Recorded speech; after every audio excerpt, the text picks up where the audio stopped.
बिस्मिल्लाहिर्रहमानिर्रहीम, अस्सलाम वालेकुम। उम्मीद है आप सब खैरियत से होंगे। आज जो हम नए टॉपिक के साथ आपके पास आए हैं वो है स्टार्टअप वीज़ा और इनोवेटर वीज़ा। इन दोनों वीज़ाज़ में फ़र्क क्या है और ये कैसे लगेगा, इनकी रिक्वायरमेंट क्या है, टाइम पीरियड क्या है, डिफरेंट क्वेश्चन हम एक दूसरे को करेंगे। इंशाल्लाह कोशिश करेंगे कि आप लोगों को हम जो अंडरस्टैंडिंग है उसको क्लियर कर सकें। बहुत सारे लोगों को इन दोनों वीज़ाज़ में जो डिफरेंस है उसमें वो कंफ्यूज हो जाते हैं।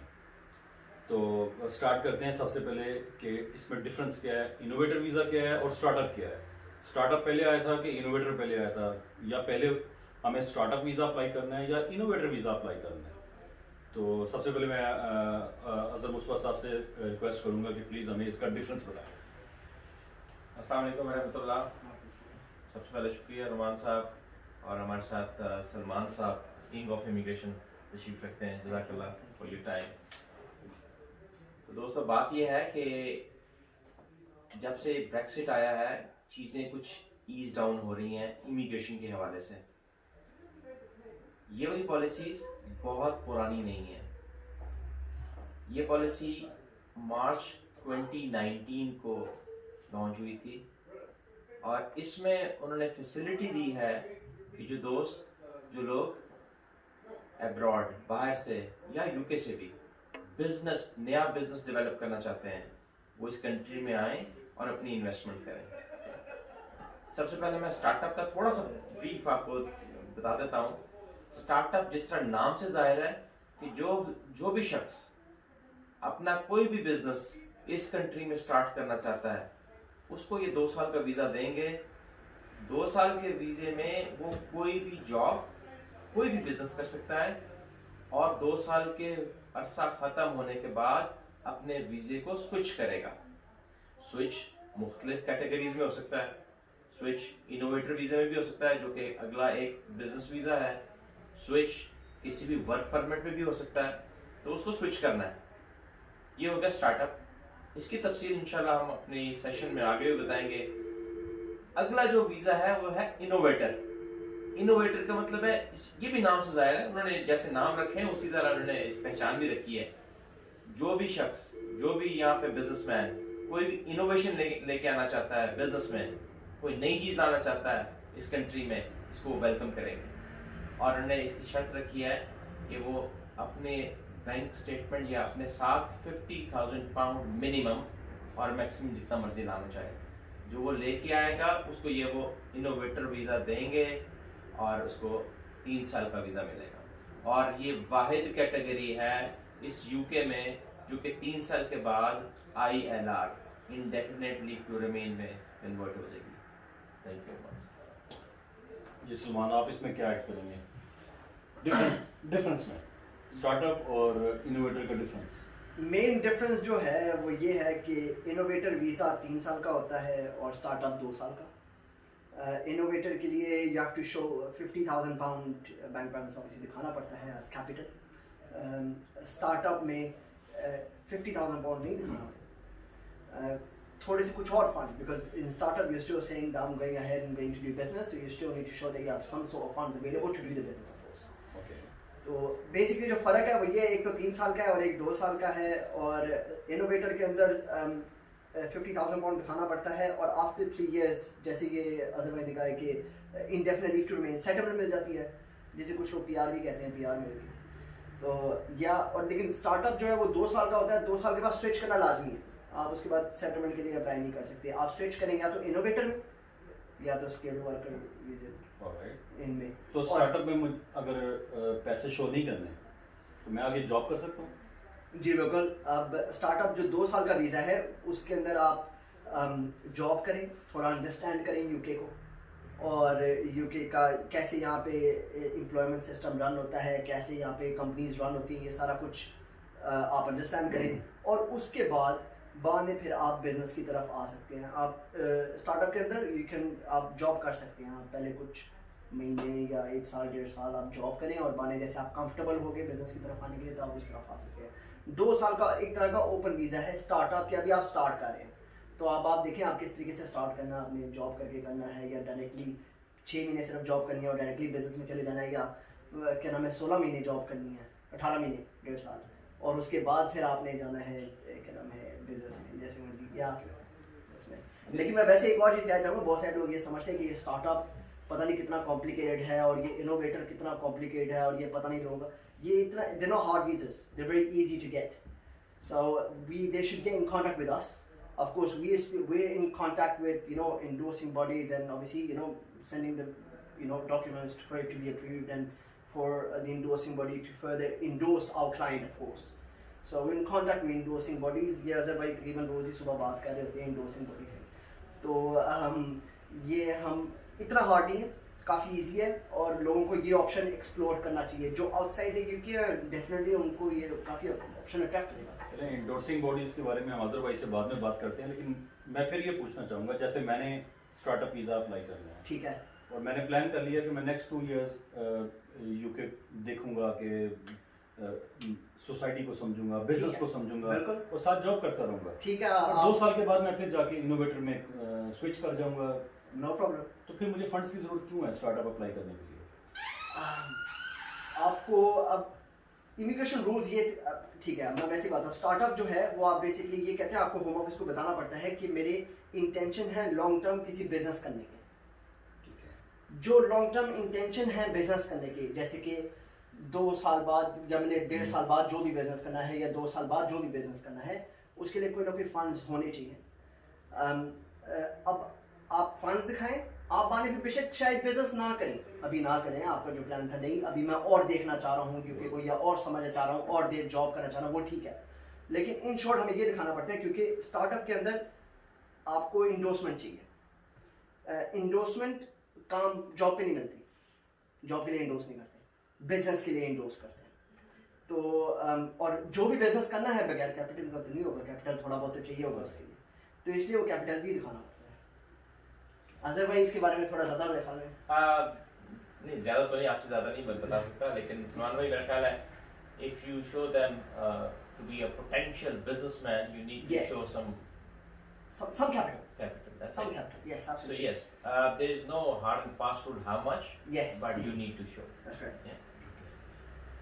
अभी जैसे ये सलमान बता रहे थे इंडोर्समेंट बॉडीज़, ये इंडोर्समेंट बॉडीज़ क्या चीज़ें हैं, मतलब इसकी क्यों ज़रूरत है, कौन लोग हैं ये? अच्छा सवाल है, ये कौन लोग हैं, ये हम में से ही हैं तो, लेकिन इन 2 कैटेगरीज के लिए होम ऑफिस ने बॉडीज बना दी हैं जो कि आपके बिजनेस को एंडोर्स करेंगी। There are around about 50 endorsement bodies in UK जो कि आपके बिजनेस को, आपके बिजनेस प्लान को, आपके बिजनेस आइडिया को एंडोर्स करेंगे। Yes, it is viable, scalable है और इनोवेटिव है। अगर आप उनको कोई ऐसा बिजनेस प्लान देंगे, they will give you, they can issue you endorsement letter which is a main criteria to get this visa। और इन दोनों जो बिजनेस हैं स्टार्टअप प्लस इनोवेटर, इन दोनों के लिए हमें इंडोर्समेंट बॉडी से लेटर लेना ज़रूरी है, और उस लेटर के लिए जो रिक्वायरमेंट्स हैं उसके लिए आप हमें कभी भी कांटेक्ट कर सकते हैं। ओके, आपने बता दिया कि ये एक लेटर होता है जो इंडोर्समेंट बॉडी इशू करेगी जी, और उसके बाद फिर ये वीज़ा अप्लाई होगा। उसके बाद ये एक रिक्वायरमेंट है, उन रिक्वायरमेंट्स के साथ अगर इजाज़त देते हैं तो हम कुछ रिक्वायरमेंट बता देता हूँ। रिक्वायरमेंट उसकी बहुत ज़्यादा लेंथी नहीं है, इसकी रिक्वायरमेंट है, स्टार्टअप की बता देता हूँ। इंडोर्समेंट लेटर चाहिए आपको इंडोर्समेंट बॉडी से, और उसकी जो लीगल रिक्वायरमेंट्स हैं उसके लिए आप जब भी रब्ता करेंगे हम बताएंगे। मेंटेनेंस फंड्स चाहिए पर पर्सन, उसके लिए होम ऑफिस की फ़ीस है, एम्बेसी की फ़ीस है, और एक English language test B2 level है जो कि 5.5 बैंड कहलाता है, विच इज़ नॉट टफ। ये है। और इसी तरह अगर आप इनोवेटर की बात करते हैं, उसमें एक चीज़ एक्स्ट्रा एडिशनल ऐड हो जाती है which is compulsory, which is £50,000 bank statement, और जो बिजनेस कर रहे हैं उसके कुछ ना कुछ हम प्रूफ देंगे। और स्टार्टअप में हम कुछ ना कुछ, जिस तरह सलमान भाई ने कहा कि हमें कैपिटल दिखाना है, अपने आप को पोटेंशियल बिजनेसमैन शो करना है, तो उसके लिए हम स्टेटमेंट देंगे, लेकिन उसकी कोई कैद नहीं है कि कितना हम दिखाएंगे। But yes, for sure, for innovator we need to show £50,000। Okay, शुक्रिया सर। सलमान, ये बताइए मुझे कि इंडोर्समेंट बॉडी से इंडोर्समेंट लेटर मिल गया, 50,000 पाउंड भी आपने वहाँ पे बैंक स्टेटमेंट में दिखा दिए, ठीक है। तो क्या इसकी फर्दर कोई ट्रेल भी दिखानी है, मनी ट्रेल दिखानी है, कोई 50,000 सिर्फ या बैंक में? नहीं दिखाना है, कितना पुराना, हल्का फुल्का ट्रेल दिखानी है। ये अब इतना हर एक पैनी की नहीं, लेकिन हमें पता होना चाहिए 50,000 पाउंड आए कहाँ से। वो इज एन एसेट से हो, इज ए प्रॉपर्टी से हो, is it from another business, is it saving over the years, क्या चीज़ है? ओके, सेविंग्स हैं, कोई कैपिटल है कहीं से, कोई चीज़ सेल किया, प्रॉपर्टी से सेल किया, क्या किया है, कहाँ से 50,000 पाउंड कहाँ से है, ये दिखाना पड़ेगा थोड़ा बहुत। और वही मैं थोड़ा एलैबोरेट करना चाहूँगा उस चीज़ पे, उस बात पे कि ये इंडोर्सिंग बॉडी क्या है। अब जैसे कि स्टूडेंट वीज़े के लिए कैश लेटर चाहिए होता है, सबको पता है कैश चाहिए होता है, और तकरीबन वीज़ा बाने फिर अप्रूव भी है तकरीबन। और वैसे ही ये वर्क परमिट के लिए ये कॉस्ट चाहिए होता है, सर्टिफिकेट ऑफ स्पॉन्सरशिप। ऐसे ही स्टार्टअप और इनोवेटर के लिए इंडोर्समेंट लेटर चाहिए होता है। यस, जो कि हमारे अजहर भाई माशाल्लाह इसमें एक्सपर्ट हैं। अंदाज़न कितने दिन लग जाते हैं ये इंडोर्समेंट बॉडी से लेटर लेने के लिए? इसमें भी अच्छा सवाल आपने किया है रोमान भाई। उसमें यह है कि इंडोर्समेंट बॉडीज, जो तमाम इंडोर्समेंट बॉडीज हैं, हर कैटेगरी को केटर नहीं करती हैं। Different endorsement bodies different businesses को केटर करती हैं, और ये डिपेंड करता है, it vary from 3 weeks to 6 weeks to get the endorsement letter. अच्छा, वो जो एप्लीकेंट बैठा हुआ पाकिस्तान में, इंडिया में, बांग्लादेश में या किसी भी मुल्क में बैठा हुआ है, क्या वो खुद भी अप्लाई कर सकता है? बिल्कुल अप्लाई कर सकता है, और इसमें ये तो कुछ ऐसी कोई ख़ास टेक्निकल चीज़ नहीं है। हाँ, जिस तरह मैंने आपको ब्रीफ किया, आपको इंडोर्समेंट लेटर जो है वो एक टेक्निकल चीज़ है। उसके लिए आपको ऐसा बिजनेस दिखाना है जो कि आप दिखा सकें कि यूके में आप कुछ डिफरेंट लेके आ रहे हैं, कुछ नया लेके आ रहे हैं। उसकी डिस्कशन के लिए, उसकी गाइडलाइन के लिए ज़रूर हमें पूछ सकते हैं, लेकिन वाई नॉट, हर बंदा इसको खुद अप्लाई भी कर सकता है घर बैठ। Thank you Azhar. सलमान, बताइए कि कोई बिजनेस प्लान भी चाहिए होगा इसके लिए? अगर चाहिए होगा तो क्या, कितना लेंथी होगा? 2 पेजेस का होगा, 10 पेजेस का होगा? मैं हमारे सारे व्यूअर्स को ये एडवाइस देना चाहूँगा कि ये सप्लाई खुद कर सकते हैं। मैं अपनी गाड़ी खुद भी ठीक कर सकता हूँ, लेकिन मैकेनिक नहीं हूँ मैं, या तो मैं उस डिटेल से मैं ठीक नहीं कर सकता। तो ऑब्वियसली क्योंकि हम प्रैक्टिस में, प्रॉब्ली बेटर आइडिया कि आप या तो हमसे एडवाइस लेके करें, हमसे रब्ता करें, हमसे समझे कि किस तरीके से होता है, और बहाने फिर खुद करने की कोशिश करें, वरना फिर आप एक्सपर्ट्स पे छोड़ दें। क्योंकि अगर केस ख़राब हो जाए, और ये मसले आते हैं, अगर आप खुद अप्लाई करें, केस ख़राब हो जाए, तो हमें पहले ठीक करना पड़ता है और बाद में फिर वीज़ा अप्रूव करवाना पड़ता है। वो थोड़ा लेंथी प्रोसेस होता है। इससे बेहतर है कि एक साफ़ सुथरा केस हमारे पास है और हम स्मूथली उसको वीज़ा अप्रूव करवा लें। और मुझे पता नहीं, बाद में फिर आप शायद, क्या नाम है, हमारे व्यूअर्स को शायद आप कोई सैंपल वैम्पल भी दिखा देंगे वीज़े का, आपके पास है तो सही ना, सैंपल वैम्पल या इंडोर्समेंट लेटर का आप दिखा सकते हैं, इनसे मांगे, इनके पास पड़े हुए हैं, ठीक है, सारे ये इनके पास है, तो ये दिखा सकते हैं आपको कि किस तरीके से वो। मैं YouTube पे नहीं दिखा सकूंगा लेकिन ये कि जो लोग हमें अप्रोच करेंगे उनको मैं डेफिनेटली वीज़ा का सैंपल और इंडोर्समेंट बॉडी से जो लेटर मिलता है उसका सैंपल मैं दिखा सकता हूँ कैसा होता है। लेकिन जैसे अभी सलमान कह रहे हैं ना कि ज़रूर किसी एक्सपर्ट की मदद से, किसी भी एक्सपर्ट से आप जो क्वालिफाइड है उससे आप ज़रूर इसको कंसल्ट करें, खुद से ना कोशिश करें। अगर आप खुद से कोशिश करते हैं और आपका केस ख़राब होता है, कोई रिफ्यूज़ल आता है, और उसको जब हम ठीक करते हैं या कोई भी एक्सपर्ट ठीक करता है उसको, उसमें टाइम भी बहुत ज़्यादा लगता है और सम टाइम आपके एक्स्ट्रा कॉस्ट भी इसमें इन्वॉल्व हो जाती है। तो प्लीज़ ज़रूर किसी एक्सपर्ट से आप कॉन्टैक्ट करें। यस, उस दिन मैं बस ये थोड़ा हाईलाइट करना चाहूँगा, उस दिन हमारी, मेरी और ये अजहर भाई की बातचीत हो रही थी, हमारी बातचीत हो रही थी। वो जैसे कि पाकिस्तान के अंदर बहुत सारे लोग आजकल वो कर रहे हैं ना, अमेज़ॉन कर रहे हैं, बहुत सारे लोग कर रहे हैं, और थोड़ा चल रहा है आगे पीछे ये सोशल मीडिया पे कि अमेज़ॉन हो रहा है पाकिस्तान के अंदर। अब ये लोग ऑलरेडी बिजनेस कर रहे हैं यूरोप में, यूके के अंदर, यूएस में भी कर रहे हैं अभी, और ये लोग ऑब्वियसली इंटरेस्ट लेते हैं। और हमारी डिस्कशन भी हुई है काफ़ी एक ऑर्गेनाइजेशन से कि काफ़ी सारे लोग उनके इंटरेस्टेड हैं ये बिजनेस वीज़ा यूके का लेने का, या तो स्टार्टअप या इनोवेटर। तो यस, ये बेसिकली इट्स पहले था एंटरप्रेन्योर, बहुत सा ये एंटरप्रेन्योर ख़त्म हो गया। पहले तो बहुत इजी था, उसके बाद माने फिर ये इंटरव्यू ले आए, बहुत टफ हो गया, फिर लोगों के इंटरव्यू पे रिफ्यूज़ होने लग गए, फिर ये आगे जाके वैसे ही बंद हो गया। तो इसकी जगह पे अब ये दो आ गए हैं, ये एक स्टार्टअप और ये इनोवेटर। और जो पुराने जो जो क्लाइंट्स थे जो टियर 1 एंटरप्रेन्योर का वेट कर रहे थे या सोचे थे कि हम उस रूट पे जाएंगे 200,000 पाउंड दिखा के, वो काफ़ी कम हो गया। वो अब वो वाला रूट Eased नहीं out. है, अब ये वाला है। उस रूट में हमें इंडोर्समेंट नहीं चाहिए थी, इस रूट में हमें इंडोर्समेंट चाहिए होती है, लेकिन हम वो अल्हम्दुलिल्लाह हम वो प्रोसेस कर सकते हैं। तो जो भी ऑब्वियसली जो भी व्यूअर इंटरेस्ट ले रहा है, पहले तो जाके पढ़े, अगर पढ़ सकता है स्टार्टअप के बारे में, हल्का फुल्का ऑनलाइन पढ़े स्टार्टअप के बारे में, इनोवेटर के बारे में, और अगर नहीं समझ आए तो हमसे पूछ ले, हम उनसे रब्ता करके। अच्छा, आपकी बात से जो मैंने, सॉरी मैं आपकी बात काट रहा हूँ, जो मैंने अंडरस्टैंड किया है कि जो लोग पाकिस्तान, इंडिया, बांग्लादेश में बैठ के आईटी का काम कर रहे हैं, अमेजोन पे काम कर रहे हैं, उन लोगों के लिए बेस्ट ऑप्शन है कि वो स्टार्टअप या इनोवेटर का वीज़ा अप्लाई कर सकते हैं। बिल्कुल अप्लाई करें। मैं एक और छोटी चीज़ ऐड करना चाहूँगा। अब लोग अक्सर रास्ता अपनाते हैं वो स्टूडेंट वीज़े का। लोग कहते हैं यूके में एंटर करने का the way is to apply for student visa and you can get it. It's true, student visa is one way, but आप ये चीज़ देखिए कि आप वो एक साल की आप तकरीबन फीस पे कर रहे थे in region of 15 to 20,000 pound, और 2 साल की आप ये लगा लें in the region of 30 to 40,000 pound. And way as startup जो है उसके अंदर ऑब्वियसली आप रिक्वायरमेंट्स मीट करें और आप स्टार्टअप वाले रूट पे जाएं, लेकिन कुछ आपको ये 40,000 पाउंड के एक भी टच नहीं हो, आप इतने सारे पैसे सेव करेंगे ऑफ कोर्स। और स्टूडेंट वीज़ा, अब मैं ये कहना चाहूँगा कि student visa is not the only route. Yes. Student visa is for those people that actually want to study in the UK, not those people that want to do business in the UK or want to have a life in the UK. That's not the way. Student visa is to study. That's what it's for. Those people that want to do business in the UK and make money in the UK, then you're going to come onto a business visa, which is startup or innovator. And they're not hard, easy हैं। हमें आप उनके लिए hard होंगे जिन्होंने पहले apply नहीं किया, उनको तो समझ भी नहीं है कि उनको तो ये भी नहीं पता कि इंडोर्सिंग बॉडी कहाँ बैठी हुई है, किसना किसना है। हमारे यहाँ पे लोकल भी काम लगती है। जी, थैंक यू सलमान। हमारे- अगर आप इसमें कुछ ऐड करना चाहें। नहीं, सलमान साहब ने बहुत अच्छी तरह ब्रीफ किया है और जिस तरह बताया गया कि सेटल होने के मुख्तलिफ तरीके हैं, and this is the easiest way to come to UK and settle your life here in UK.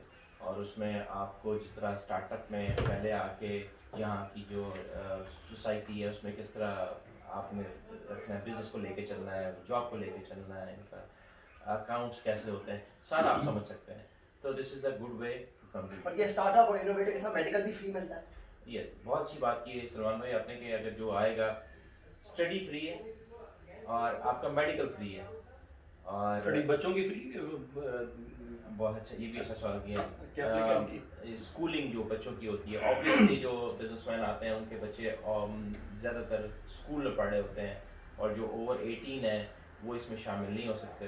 Dependent आप लेके आ सकते हैं अंडर 18 ईयर्स।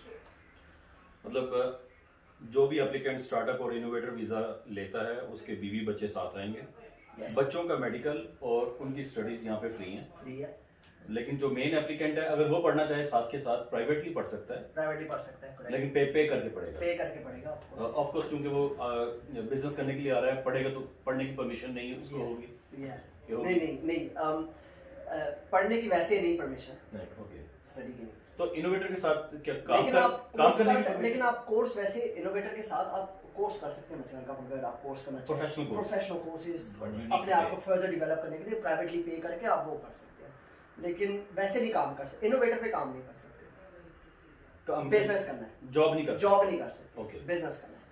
और जो है स्टार्टअप, उसके अंदर आप दोनों चीज़ें कर सकते हैं, बिजनेस भी कर सकते हैं और काम भी कर सकते जॉब भी कर सकते हैं वैसे। हैं। आप कुछ कहना चाहें? जी, मैं इसमें एक चीज़ ऐड करना चाहता हूँ। मुझे बहुत सारी कॉल्स आ रही हैं जिसमें जिस तरह पिछला एंटरप्रेन्योर हमारा वीज़ा था 200,000 का, उसमें हम टीम लेके चलते थे। एक ही आप प्लान पे 2 बंदे अटैच हो जाते थे, 2 फैमिलीज अटैच हो जाती थी, 2 बिजनेसमैन अटैच हो जाते थे। तो मुझसे सवाल कर रहे हैं क्या इसमें भी एज ए टीम हम आ सकते हैं यूके में? तो एक इसका जवाब है yes, but you need to show 50,000 pounds each business member, ठीक है? और उसमें इसी तरह बिजनेस प्लान भी हमें इंडोर्समेंट बॉडी से 2 अप्रूव कराने, 1 अप्रूव नहीं कराना, लेकिन वो उसको टीम ही बोलेंगे, लेकिन दोनों चीज़ों की अलग-अलग उसको लेके चलेंगे। दो बिजनेस प्लान एक ही होगा लेकिन अलग-अलग अप्रूव कराना पड़ेगा। नहीं, क्या डिफरेंट होगा? उसका दोनों के बिजनेस प्लान बेशक एक ही बिजनेस हो, जमा 2 करेंगे, उनको 2 इंडोर्समेंट लेटर्स मिलेंगे, उनकी स्टेटमेंट्स 50-50 हज़ार की 2 होंगी या 1 लाख की 1 होगी, लेकिन हमें इंडोर्समेंट बॉडी को 2 मुख्तलिफ लेटर उनसे लेने हैं। ये बहुत अच्छी डिस्कशन चल रही है। सलमान भाई कोई और चीज़ ऐड के वीडियो खत्म करें? नहीं नहीं, मेरे ख्याल में तकरीबन सारा कुछ लिया, मेरे ख्याल में और सारा कुछ ही कवर कर लिया, मेरे ऐसे है। बाकी इनोवेशन के लिहाज से लोगों के माइंड में ये है कि इनोवेशन क्या होती है, इनोवेटिव वीज़ा है, हम इनोवेटिव क्या करेंगे, एक नया आइडिया क्या लेके आए? नया आइडिया क्या लेके आएंगे। अब मैं इसके ऊपर बस हल्का सा एग्जांपल देना चाहता हूँ। जैसे कि अब एक क्लाइंट है जो क्या नाम इनोवेटर अभी आजकल अप्लाई कर रहा है थ्रू ही हमारे ना, तो वो क्या नाम है वो अब जैसे कि ड्रिंक्स होती हैं, फिजी ड्रिंक्स, ओके, ये जैसे कि अभी मैं ये पी रहा हूँ, रेड बुल पी रहा हूँ और ऐसे ग्लूकोजेड वगैरह ये वो आगे पीछे, वो अपनी खुद की ड्रिंक निकाल रहा है, यूके निकालना चाह रहा है अपने नाम से, तो ये डिफरेंट हो गया है ओके, क्योंकि उस नाम की और ड्रिंक नहीं और होगी, भी नहीं। और वो थोड़ा सा जाना चाह रहा है इस तरफ की कि he wants to mix। अब ये है एक्चुअल में, मुझे पता नहीं अगर आपने कभी, मैंने तो नहीं पी कभी, but it's like चाय फिजी, Yes, चाय Fiji, just like a water fizzy. yeah, like water fizzy, sparkling water, and the same way you have like fizzy drinks, all these sparkling drinks, the same way you have, अच्छा ये है, इस तरह लेके चल रहा है। अब ये इनोवेटिव है, मे भी लोग लाइक करें ना लाइक करें, अब वो डिपेंड करता है, जिस तरह भी उसने मार्केट रिसर्च किया, लेकिन मैंने वैसे एक आइडिया दिया वैसे। डिस्कशन लंबी हो रही है, खत्म जी, जी। करते हैं वीडियो को, काफी लंबी चल रही है। बस क्विक नोट कोई आप? क्विक नोट, जिस तरह इन्होंने सलमान भाई ने आपको फ्री ऑफ कॉस्ट एक इनोवेटर आइडिया दे दिया है, तो जज़ाकल्लाह, आपने अपने जो हमारे नाजरीन हैं उनको एक फ्री मशवरा दे दिया। अरे कॉपी नहीं कर रहे। कॉपीराइटेड है, कॉपीराइटेड है, इस तरह ना कीजिएगा, ये कॉपीराइटेड है, ये ऑलरेडी इस्तेमाल करूंगा आइडिया ना, मेरा क्लाइंट का ही आइडिया। जल्दी से कर ले, ये ना हो कि आपसे पहले 10 लोग और अप्लाई कर दें। ओहो ना ना ना, बस ये आप- बस आप जाने दे तो बस मैं ये अप्लाई किया फौरन जाके, ये समझ सही नहीं है। उम्मीद है कि जी आपको बहुत सारी इन्फॉर्मेशन मिली होगी स्टार्टअप वीज़ा और इनोवेटिव वीज़ा के बारे में, लेकिन अगर आपके फर्दर कोई क्वेश्चन हैं प्लीज़ कमेंट में आप पूछिए, हम उसका आंसर करेंगे। कोई भी क्वेश्चन है बताइए। उम्मीद है आपको वीडियो पसंद आई होगी। प्लीज़ इसे लाइक कीजिए, शेयर कीजिए, सब्सक्राइब कीजिए और इंशाल्लाह जल्दी फिर एक नई वीडियो के साथ मिलेंगे। अल्लाह हाफिज़। Thank you very much.